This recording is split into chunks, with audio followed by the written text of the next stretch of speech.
Have you guys heard of nice cream? Well, we're gonna make some today, and it only takes 2 simple ingredients, bananas and mixed berries, or whatever other fruit you like. And you're also going to need a food processor. I would really highly recommend a food processor and not a blender. It just tends to mix well and you can pulse it.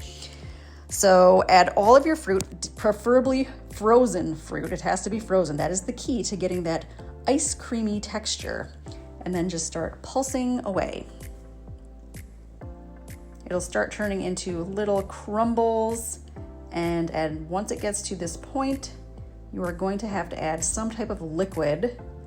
I chose soy milk. I added about 2 ounces or about 60 milliliters of soy milk to this mixture.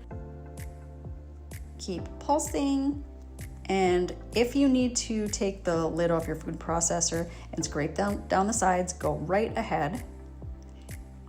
As you can see, my mixture is starting to clump together again, so I am going to add a little bit more liquid to the mixture just to kind of combine everything nice and make it nice and creamy. So I did add 30 milliliters or 1 ounce more of that soy milk. And now, here we go. Here's the magic. It's coming together now. All right, you see how creamy it's starting to look, and it's not clumping anymore. It's getting nice and smooth, and that's what you want. Just pulse it a little bit more. There we go. Oh, see, that is beautiferous. Look at that. Look, it's so thick and creamy. This is seriously the best way to use up any extra bananas that are about to go bad. Just freeze them and make nice cream with them. Wish I would have knew about this sooner.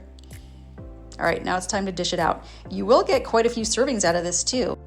I dished out 2 half-cup servings right here, but I did have extra that you can just put in a freezer-safe dish or a bowl and cover it and put it in your freezer for later.